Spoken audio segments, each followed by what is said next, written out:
साथियों, amnesty international मैंने हाल ही में डेथ पेनल्टी का मतलब होता है मृत्युदंड, इस पर एक समीक्षा रिपोर्ट जारी की है। चलिए अब इधर सुनिए मेरे प्यारे साथियों, वैश्विक समीक्षा जारी की है, एक ऐसी रिपोर्ट जारी की है। अब ध्यान से सुनिए मेरे प्यारे साथियों, वैश्विक रिपोर्ट किसके ऊपर जारी की है? मृत्युदंड की सजा के ऊपर, कि कौन देश कितना मृत्युदंड देता है। ठीक है साथियों, यह बात सही है और इस पर पूरा रिपोर्ट कार्ड हम तैयार करेंगे। न्यूज नंबर 2, विज्ञान और प्रौद्योगिकी विभाग यानी डीएसटी भारत का राष्ट्रीय जलवायु भेदन आकलन रिपोर्ट यानी कि नेशनल, अच्छा इसके बारे में मैं बता दूं, इसकी अंग्रेजी भी है, लोड मत लीजिएगा, अगले पेज पर अंग्रेजी है, हम पहले आपको पहले वाला हिंदी वाला पेज दिखा दे रहे हैं, दोनों आपको मिल जाएगा, ठीक है ना। हाँ जी, तो यहां पर मेरे प्यारे साथियों वल्नरेबिलिटी, नेशनल वल्नरेबिलिटी रिपोर्ट निकाली जाएगी। किसके लिए निकाली गई है? जिसमें बताया गया है, क्या बताया गया वो मैं आगे बता दूंगा, लेकिन एक लाइन में सुन लीजिए कि पूर्वी भारत जो है वो जलवायु को लेकर के बहुत ज्यादा सुभेद्य है, वल्नरेबल है। नंबर 3, यूनिसेफ ने gender bias and inclusion in advertising in India report जारी की है। तो 3 रिपोर्ट हो गई साथियों जो आपको इस सेशन में पढ़नी है। कौन कौन सी तीनों रिपोर्ट हो गई? 3 रिपोर्ट, और तीनों के बारे में मैं एक एक करके सारी जानकारी आपको दे रहा हूं। यूनिसेफ ने जो रिपोर्ट निकाली है, इसमें कहा गया है कि जो इंडिया है, इसके जो एडवर्टाइज होते हैं, इन एडवर्टाइजमेंट्स में महिलाओं को टारगेट किया जाता है, उनकी खूबसूरती, उनका पतलापन, इन सबको टारगेट किया जाता है। तो उसके बारे में एक रिपोर्ट यूनिसेफ ने जारी की है, आज के सेशन में हम चर्चा करेंगे। तीनों चीजें अलग अलग हैं, ध्यान से देखते हैं। सबसे पहली चीज जो आपके सामने है वो क्या है? Amnesty international. ये वही है साथियों, ये एक एनजीओ है जो भारत में अपना ऑफिस बंद करके भाग चुकी है। एमनेस्टी इंटरनेशनल ब्रिटेन का एक एनजीओ है। भारत ने जो एनजीओज थे इनके ऊपर एक एक्ट लागू किया, उसमें यह मालूम किया गया, एफसीआरए एक्ट बोलते हैं, फॉरेन कंट्रीब्यूशन था उसके अंदर, उसको जांचने के लिए हमने फॉरेन कंट्रीब्यूशन रेगुलेटिंग एक्ट लेके आए। उस एक्ट में हमने ये मैंडेटरी कर दिया कि यदि कोई भी एनजीओ विदेश से धन प्राप्त कर रहा है तो विदेश से धन प्राप्त करने की उसकी जो अकाउंट की डिटेल है उसे भारत सरकार के साथ साझा करना होगा। हुआ क्या? एमनेस्टी इंटरनेशनल के पास तो पूरा धन ही विदेश का था, ताकि वो किसी प्रकार से अपना इंडिया से तो धन प्राप्त कर ही नहीं रहा था। ऐसी स्थिति में उसने अपना बेंगलुरु स्थित कार्यालय बंद किया और वापस चला गया। ये एमनेस्टी इंटरनेशनल दुनिया भर की रिपोर्ट तैयार करता है, ब्रिटेन का एक एनजीओ है। इसने दुनिया के देशों की एक रिपोर्ट तैयार की है कि कौन देश सबसे ज्यादा फांसी की सजा सुनाया है। आइए इधर की तरफ चलते हैं, सेशन में चर्चा करते हैं। मेरे प्यारे साथियों, ये जो आंकड़े आपको दिखाई दे रहे हैं, एमनेस्टी इंटरनेशनल के द्वारा बताया गया है कि वर्ष 2020 में जो सबसे ज्यादा डेथ पेनल्टी दी गई या फांसी की सजाएं दी गई वो चाइना के द्वारा दी गई। 1 मिनट, आपको दिख तो रहा ही होगा, फिर भी मैं थोड़ा सा जूम कर देता हूं। कारण क्या है कि आपको बहुत सारी बातें यहां से पता चल जाएंगी। एक बार के लिए देखिए, देखिए साथियों, हां जी, यहां पर सबसे ज्यादा फांसियां किसके द्वारा दी गई? चाइना के द्वारा। फिर पूछा गया सबसे ज्यादा फांसियां चाइना ने दे दी, तो भाई एक बात बताइए, सबसे ज्यादा फांसियों में कितनी दी गई चाइना के द्वारा? तो एमनेस्टी इंटरनेशनल कहता है पता नहीं। मतलब आपने एक रिपोर्ट तैयार करी जिसमें कितनी फांसियां दी ये नहीं पता, लेकिन सबसे ज्यादा दी। क्या है ये? एनीवे, नंबर 2, ईरान का नंबर 2 है, जिसने गत 2020 में 246 से अधिक लोगों को फांसी दी। फांसी का मतलब समझ रहे हैं ना, हैंग टिल डेथ। 3 नंबर पर है इजिप्ट, मिस्र, जिसने 107 प्लस लोगों को फांसियां दी। इराक ने 45, सऊदी अरेबिया ने 27 और यूनाइटेड स्टेट ने 17। ये टॉप 6 देश हैं जिन्होंने सबसे ज्यादा बार फांसी का उपयोग किया है। ठीक है, पहली बात तो ये किसकी रिपोर्ट है? एमनेस्टी इंटरनेशनल की। नंबर 1 पर China, Iran, Egypt, Iraq, Saudi Arabia और यूनाइटेड स्टेट। अच्छा, इसके बाद सवाल बनता है फांसी देने के लिए तरीके क्या अपनाएं? आइए तरीके देखते हैं अब। हालांकि आप लोगों को तरीके जानने की आवश्यकता नहीं है, लेकिन पूरी दुनिया ने जिन जिन को भी फांसी दी उन्होंने तरीके क्या अपनाए, आइए इधर देखते हैं। सर कलम कर दिया, जैसे बूचड़खाने के अंदर किसी भी मतलब कैटल को काटा जाता है, रखा और उसके ऊपर से चला दिया, वैसा सर कलम करने का जो तरीका अपनाया जाता है फांसी देने का, वो सऊदी अरेबिया में अपनाया जाता है। कहां अपनाया जाता है? सऊदी अरेबिया में। देख लीजिएगा भाई साहब, क्लियर। बिजली के झटके देके मारा जाता है, कहां पर? अमेरिका में। टॉप 6 में आता है अमेरिका। एक चेयर पर बिठा दिया जाता है जहां पे इलेक्ट्रिक शॉट दिए जाते हैं। तीसरा, फांसी के फंदे पर लटका करके सजा देने वालों में जो देश शामिल हैं उनमें Bangladesh, Botswana, Egypt, India, Iran, Iraq और सऊदी अरेबिया, सीरिया। सबसे ज्यादा देश अगर कहीं दिख रहे हैं आपको तो हैंगिंग की मदद से किसी को अगर फांसी देने वाले हैं तो उन देशों में यह है तीसरा प्रकार।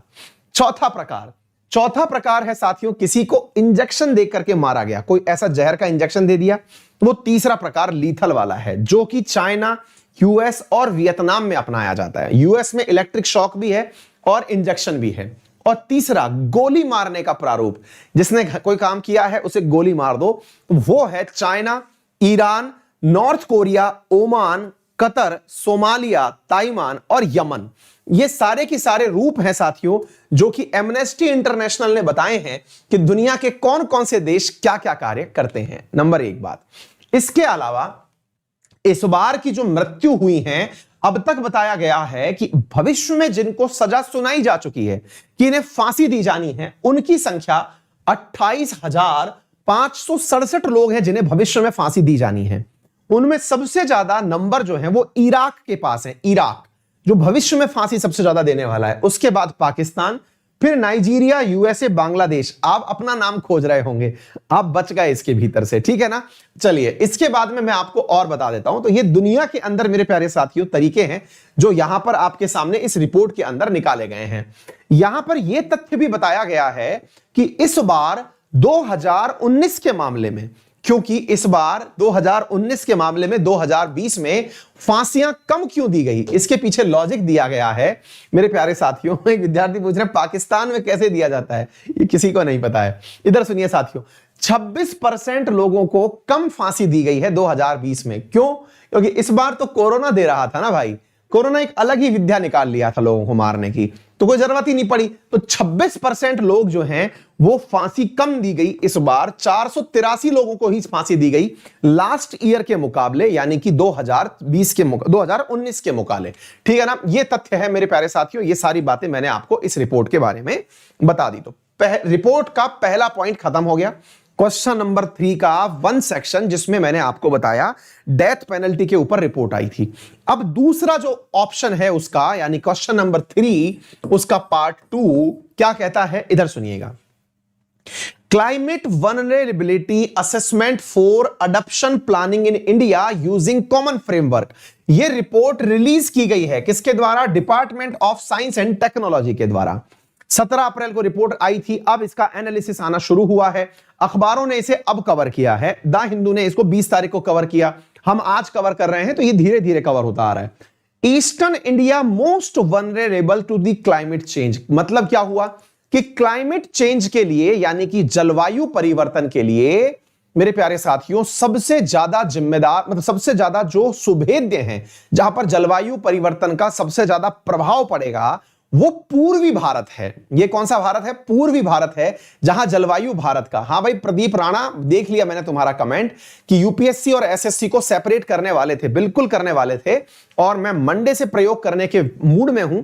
अगर आप लोगों की उसके प्रति थोड़ी भी मतलब एक्सेसिबिलिटी होगी, अलाउ करेंगे, तो थोड़ा थोड़ा सा समय उसके अंदर शिफ्ट किया जाएगा। हाँ भाई, तो मंडे से करें अपन इस वाले काम को। यूपीएससी के लिए जो क्वेश्चन है वो अलग और एसएससी वाले क्वेश्चन अलग। तो एक बार बता देना आज भी कमेंट में। हालांकि कमेंट में दोनों प्रकार के मिश्रित आइडिया आए हैं, और उन चीजों को मानते हुए मंडे के दिन मैं सोच रहा हूं, लेकिन उससे पहले आप अपनी सारी बातें मुझे पहुंचा दें। 70% लोग जो हैं वो इस मत के हैं कि यूपीएससी को सेपरेट कर दीजिए, और यूपीएससी के जो इंटरनेशनल क्वेश्चंस हैं उन्हें सेपरेट कर दीजिए। बाकी जो इंडिया वाले क्वेश्चंस हैं, यूपीएससी के इंटरनेशनल रिलेशन अलग, और जो इंडिया वाले क्वेश्चन हैं वो यहां पर रहने दीजिए, ऐसा विद्यार्थियों का कहना है।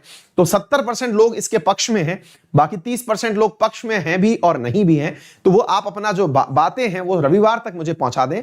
मैं हर स्पेशल क्लास में पूछ रहा हूं, इस क्लास में पूछ रहा हूं, और मैं आज यूट्यूब चैनल पर एक पोल भी डलवा दूंगा। आप उस पोल में भी पार्टिसिपेट कर देना कि आप क्या चाहते हैं, ठीक है ना।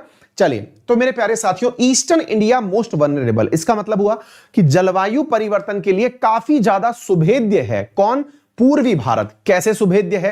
तो इधर की तरफ देखिए मेरे प्यारे साथियों, यहां कहा गया है कि भारत के 8 राज्य ऐसे हैं जिस पर जलवायु परिवर्तन का सबसे ज्यादा असर पड़ सकता है। वो कौन कौन से हैं? झारखंड, मिजोरम, उड़ीसा, छत्तीसगढ़, आसाम, बिहार, अरुणाचल प्रदेश और वेस्ट बंगाल। भारत के 8 राज्य ऐसे हैं जिन पर जलवायु परिवर्तन का सबसे ज्यादा असर पड़ सकता है। These state mostly in eastern part of country। तो ये पहली बात तो ये है कि पूर्वी भारत सबसे ज्यादा वनरेबल है। इसके अलावा असम, बिहार और झारखंड वो हैं जिनके 60% डिस्ट्रिक्ट इस कैटेगरी के अंदर आते हैं, यानी कि बहुत ज्यादा सुभेद्य हैं। जलवायु परिवर्तन से उन्हें काफी ज्यादा नुकसान हो सकता है। तो हमें क्या याद रखना होगा? केवल 8 राज्य जो हैं वो याद रखना होगा। कहां पर हैं? पूर्वी भारत के अंदर हैं। इसके अलावा क्या याद रखना होगा कि 60% जो डिस्ट्रिक्ट हैं वो 3 राज्यों से हैं, असम, बिहार और झारखंड। यानी जलवायु परिवर्तन का इनके ऊपर सबसे ज्यादा प्रभाव पड़ेगा, ऐसा है। ठीक है ना? ये एक लिस्ट है जिसके अंदर सरकार के द्वारा जारी की गई है। क्लियर? इसके साथ साथ मैं आगे की तरफ चलता हूं और तीसरी न्यूज यानी क्वेश्चन नंबर 3 का पार्ट 3। क्वेश्चन नंबर 3 का पार्ट 3 क्या था? हाल ही में साथियों यूनिसेफ की मदद से, हाँ भाई, यूनिसेफ क्या है? यूनाइटेड नेशन का फंड फॉर चिल्ड्रन नामक जो संगठन है यूनिसेफ, उसके अंदर मेरे प्यारे साथियों एक रिपोर्ट जारी की गई और उसमें क्या है? यूनाइटेड नेशन चिल्ड्रन फंड और जीना डेविस इंस्टीट्यूट ने हाल ही में एक रिपोर्ट जारी की। और क्या रिपोर्ट थी इसके अंदर? जरा देखते हैं।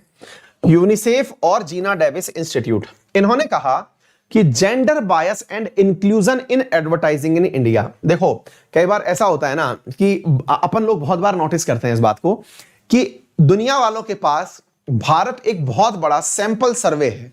सैंपल सर्वे क्यों है?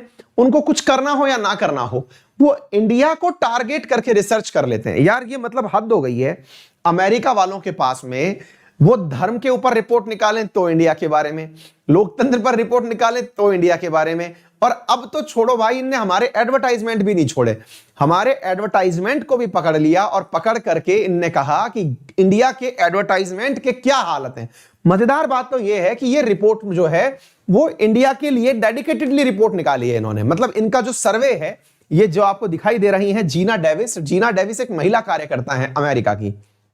इन्होंने अपना एक इंस्टीट्यूट बना रखा है। यूनिसेफ के साथ मिलकर के इन्होंने हमारे ऊपर ही केस स्टडी कर डाली। जैसे कि दुनिया के लिए चूहे होते हैं ना, हम आजकल के लिए अमेरिका वालों के लिए चूहे हो रखे हैं। हर प्रकार का सर्वे हमारे ऊपर होगा। तो हमारे ऊपर किए गए सर्वे में इनका कहना क्या है, अब वो सुन लीजिए। इनका कहना है कि भारत के अंदर जो यूट्यूब पर एडवर्टाइजमेंट चलते हैं और जो टीवी पर एडवर्टाइजमेंट चलते हैं, उसमें यह देखकर पता चलता है, हमने 2019 के 1000 सबसे ज्यादा 1000 ऐसे एडवर्टाइज जिन्हें सबसे ज्यादा बार देखा गया, उनका अध्ययन किया। ऑब्वियस सी बात है, कई सारे एडवर्टाइज आते हैं, तरह तरह के एडवर्टाइज आते हैं, उनका अध्ययन किया गया। और इंडिया में जब हमने उसको किया, देखा 2019 में, तो हमने ये पाया कि भारत के अंदर जेंडर रिप्रेजेंटेशन पर ज्यादा फोकस दिया जाता है। और इनकी जो फाइंडिंग्स हैं वो मैं यहां लिखकर नहीं लाया हूं, क्योंकि आपको रटनी नहीं है, एक समझ विकसित करनी है, इसलिए बस मैं लेके आ गया हूं। आपको तो बस इतना ही याद करना है कि किस किसने ये रिपोर्ट निकाली। इनका परसेप्शन ये है हमारी 1000 एडवर्टाइजमेंट देखने के बाद, और वो शायद सही भी है, आप लोगों ने भी देखा हो कि यहां पर खूबसूरती, जो स्मार्टनेस है, वो महिलाओं के लिए एक क्राइटेरिया है एडवर्टाइजमेंट का। और खूबसूरती में भी इन्होंने एक प्रकार का टैबू सेट कर दिया है। टैबू मतलब होता है कि खूबसूरत होने के लिए पतला होना जरूरी है और कलर में फेयर होना जरूरी है। और इस कारण से यहां पर जो एडवर्टाइजमेंट हैं वो महिला केंद्रित तो हैं, मतलब एडवर्टाइजमेंट्स में महिलाओं को स्थान तो दिया गया है, लेकिन उसमें भी पतला होना और दूसरा फेयर होना, ये 2 क्राइटेरिया ज्यादा ऊपर हैं महिलाओं के लिए। डिफरेंट प्रकार की खूबसूरती को यहां अब वो नहीं किया गया है, एंटरटेन नहीं किया गया है। दूसरा, इसके अलावा पुरुषों के बारे में कहा गया है कि ये एडवर्टाइजमेंट में किसी भी आकार के चल जाते हैं। किसी भी आकार के मतलब बड़े आकार वाले, मेरे टाइप के, पतले आकार के, हर प्रकार का व्यक्ति जो है वो एडवर्टाइजमेंट में चल जाता है पुरुषों के अंदर। महिलाओं के अंदर आकार पर बहुत बड़ा कंट्रीब्यूशन है कि वो आकार पतला ही रखा गया है, नंबर 1 बात। दूसरी चीज इसमें और क्या कही गई है, जेंडर बायसनेस तो इन्होंने खूब अच्छे से निकाली है। दूसरी चीज इनका कहना है कि जब बोलने की बात आती है तो बोलते समय बैकग्राउंड की बात हो या शुरुआत की, महिलाओं को जगह कम दी गई है बोलने के लिए।